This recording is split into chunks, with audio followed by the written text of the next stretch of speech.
All right, some of you guys may recall former world's strongest man Eddie Hall said he was going to start on a carnivore diet, and here is his description of it thus far 1 month in. So take a listen to this.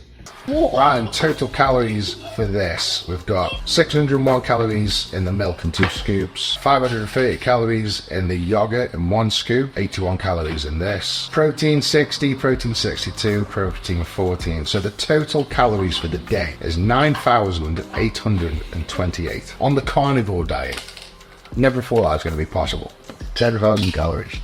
There you go. Total protein, you sat down, you ready for this? Total protein, 892 grams of protein. That's insane. How much is that per pound of body weight? So that's 2.5 grams of protein for every pound of body weight. That is insane. That's probably one of the best diet days I've done in a long time. And I've been doing that for 30 days. I've sort of adjusting slowly. And I'm losing weight. How can I lose weight on 10,000 calories a day? How does that work? And you're pressing the 80s. And I'm pressing 8 kilo dumbbells, so the strength's going from the roof. It's just insane. I don't know what to say about the diet. I'm loving it, I'm hating it. But I think the results speak for themselves. I feel great, my information feels good, my strength's gone through the roof, I'm sleeping better, and I can eat as much as I want to a degree. I can just eat as much meat and dairy and eggs as I want, and I don't put weight on. Absolutely insane. Right, I think that's a wrap. I hope you enjoyed that today. I think it's been insightful for myself. Well, just for you guys. Okay, so as I might have mentioned before, Eddie had contacted me, and he talks about it in the full version of the video. You can watch the whole 40-minute video if you want to. He prefers the fact that we had a discussion about this on several occasions, and you know, he was looking for just general advice on how to implement the diet correctly, and I gave him what I thought was going to be appropriate diet for his specific needs. Now, again, Eddie's not dealing with any major autoimmune issues, and he basically was thinking about, I'm going to lean up a little bit, have a little less bloating, feel a little better, and maybe have a little less inflammation. And so, fortunately, he is.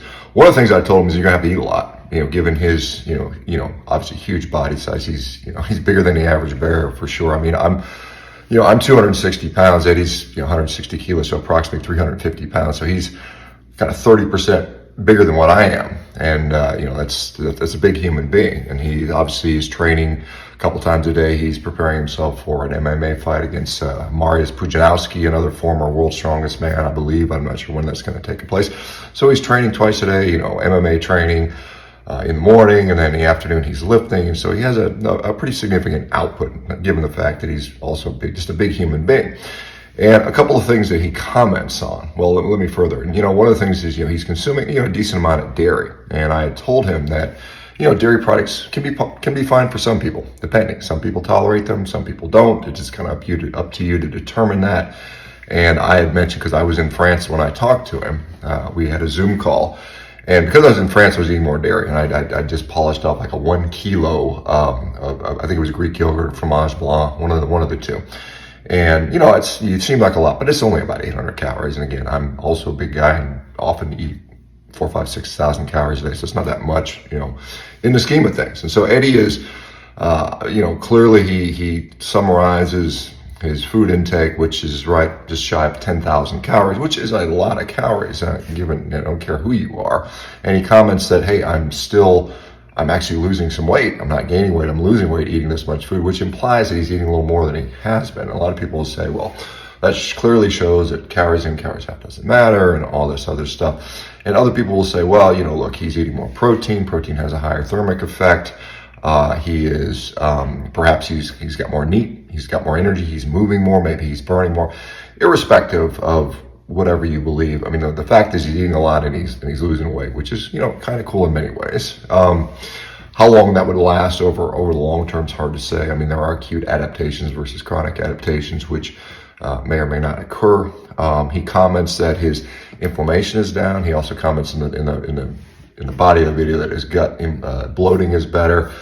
The interesting thing to me is he says he's feeling stronger, which is pretty cool. I mean, he's already is already one of the strongest humans on the planet. Remember, he's the first guy ever to deadlift 500 kilograms, which is 1,100 pounds for you guys that, operate in freedom units. So anyway, so the fact that he is sleeping better, feels better, less bloating, less inflammation, losing weight, and getting stronger is certainly interesting to see. And I don't know how long he'll do it. He says he's going to commit to 3 months. Hopefully he'll get to the whole 3 months so he can get a full kind of review to that. I don't anticipate him doing it indefinitely. I mean, and I don't know that he needs to. Again, I tend to promote this diet primarily as a therapeutic healing tool for people with disease. And if athletes want to do it and they find some benefit from them, great. But I do think the thing where many athletes that criticize us that have tried it, usually the problem is they just don't eat enough. That has been what I've seen consistently, because it can be hard to do that. It's hard to throw down 6,000 calories of steak and eggs a day or whatever. And dairy can sometimes be helpful in that regard. And so good on you, Eddie, for pressing through. I look forward to seeing you make it the whole 3 months. It'd be interesting to see, what your benchmarks are with as far as regard to performance. And again, I think the key to that is just consuming enough calories, which, when you look at the recent paper that the ISSN, the International Society for Sports Nutrition, came out talking about low carb versus standard carbohydrate diet and saying the major really downfall of ketogenic style diets when it comes to performance is really just underconsumption of calories and often protein. And that's probably the equalizing factor. And Eddie's clearly getting enough calories, clearly getting enough protein. And I think that's really what you have to do. If you're gonna do well on this diet.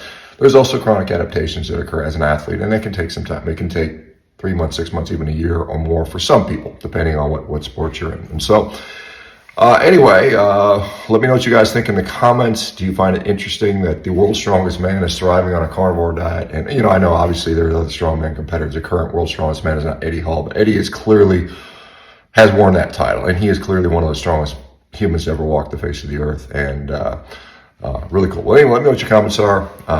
Talk to you later. Bye-bye.